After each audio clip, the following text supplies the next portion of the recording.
Stephen A., what are you drinking? I'm just drinking a little tea. Just drinking a little tea. What the I thought you were drinking some tears. Huh? What does it? Oh. Who bought you that? I didn't buy it. It was given to me. Victoria. Oh, it was a gift. It was given to me. Victoria gave it to him. Oh, She gave it okay. to me Shout to for her. Christmas. Yeah. It's It's a special. He was finally filled up so he could drink it. He finally caught enough tears to drink. RC's in the building. Good to see you, sir. It's good. All It's right. good. How you feeling, man? All right, let's do it. Let me get this full screen here. So Dak Prescott finished the year with 17 interceptions after throwing 2 in last night's loss, including an interception in 11 of his 14 games. He also has 6 games with multiple INTs, which is tied with Josh Allen for the most in such games. All right, S.A., you're up first. Yes. Tell me this. Do you think the Cowboys can win a Super Bowl with Dak as their quarterback? I don't believe so. Dak Prescott has had chance after chance after chance. He's not a finished product. The Dallas Cowboys are a contender. But my question is, where's Jalen Hurts going? Yeah. He's there. So I'm looking at a guy within your division that's standing in your way. At this moment in time, ladies and gentlemen, we're about to say something that we never thought we'd say coming into this season at the very least. Jalen Hurts is a better quarterback than Dak Prescott. That is just a fact. Yesterday, Brock Purdy looked like a better quarterback than Dak Prescott. That is a fact. He looked like a better quarterback. But how much better are the teams when you look at the total picture, when you look at Philly and the Niners? Let them run that race. Philadelphia and San Francisco both look like better teams than the Dallas Cowboys. Yeah. Dallas was suspect against the run, not yesterday, but it's against the run. I'm not holding it against them the way everybody else is, that ultimately San Francisco ran on them as the game waned yesterday, y'all. They had less days off, and your offense did nothing for you. Right. I thought Dallas's defense played outstanding football. Outstanding football. And they were let down by their offense. They were let down by their offensive coordinator. Blame Tony Pollard. His season would have been over anyway because they broke his bone. I mean, this dude got hurt in the second quarter. But you know what? I'm not letting Ezekiel Elliott off the hook either. Because listen, it was supposed to be you out there running instead of Tony Pollard. Tony Pollard was getting the carries that he was getting because he was better than you. He was playing better than you throughout the season. Okay? It was supposed to be Ezekiel Elliott out there. So I look at it from the standpoint that as I stare at the Cowboys, again, it's always something, and I have fun with them, but I'm being very, very serious here.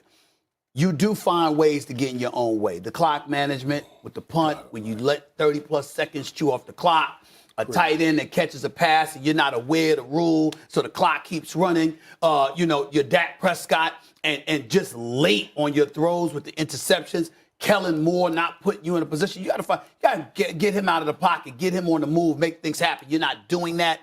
There's so many things. Jerry Jones, can't let him off the hook. Might have wanted to have Amari Cooper yesterday. Might have wanted to have that, okay, even though CeeDee Lamb balling. The reality of the situation is that you didn't have an additional person. Even though T.Y. Hilton was open in one pass, it should have been hit. But you're just looking at it, and it's like every single year, guys, is something different about the Cowboys. They find a way to get in their own way, and Dak Prescott is the head of that snake. And I wouldn't say this if it were not for the ascension of Jalen Hurts. But here's the difference between Jalen Hurts and Dak Prescott. Jalen Hurts doesn't say much, but goes out there and plays like somebody that's got a lot to say. Dak Prescott always says the right things, but when it's time to play right, he don't get it done. Thus far in his career.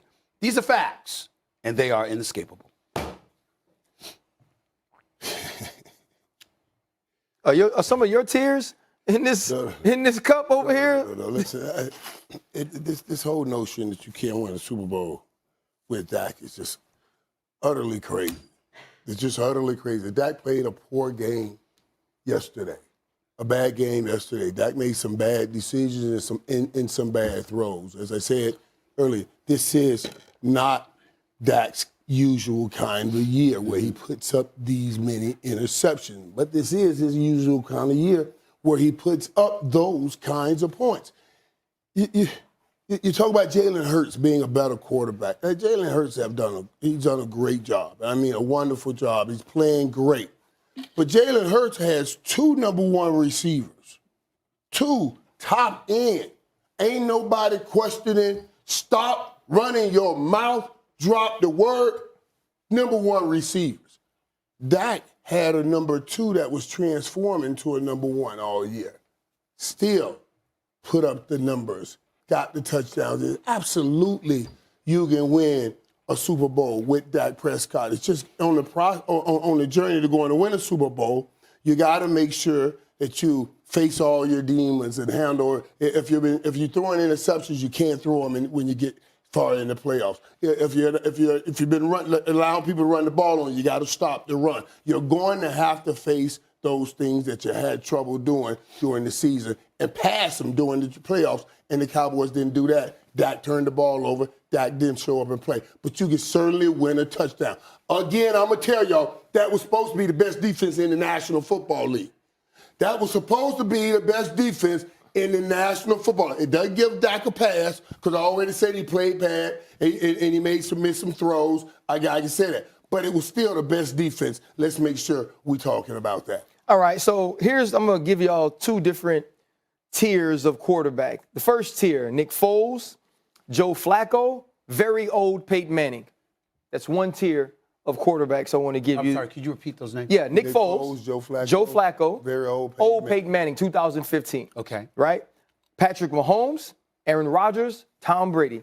Here's the 2 tiers. Patrick Mahomes, Aaron Rodgers, and Tom Brady were all quarterbacks in their prime, right? Because Aaron's a little bit past his prime. Tom is obviously not in his prime. Patrick Mahomes were 3 quarterbacks where it really didn't matter who they were surrounded with, who their skill players were, right? We've watched Julian Edelman. We've seen Wes Welker. We've seen Danny Amendola. All of these players, David Patman, David Patton, all these different players. Great system and the greatest coach of all time. Exactly. But the thing is this too, though. When Tom Brady got Gronk, we saw how different he was with the Hall of Fame talent. When he had Randy Moss in 2007, how different he was, record-setting, right? We've seen those things. Right. Even though they lost in the Super Bowl. Even though they lost in the Super Bowl, we've seen what these quarterbacks can be when they have elite-level talent, but even how good they are when they don't, right? Because we saw Patrick Mahomes with Tyreek Hill, now without Tyreek Hill. Now let's go to the other tier. Nick Foles won a Super Bowl. Nick Foles is not a Hall of Famer. Nick Foles is not a guy that we look at throughout his career that said elevated teams, but he won a Super Bowl. Joe Flacco, right? Not a guy that elevated teams, was once the highest paid quarterback in the NFL. Why? Because he won a Super Bowl. Peyton Manning couldn't throw the football from me to Stephen A. Smith in 2015, but he won the Super Bowl. So the question, can Dak Prescott win a Super Bowl? Right. Can a team win a Super Bowl with him? Absolutely, a team can. Now, here's the answer, though. You can't win it thinking he could be the man without other men around him. Right? You can't win it. You can't win it saying to yourself, we're going to coach in a way we didn't coach with Cooper Rush. Hold on, playmaker. Hold on.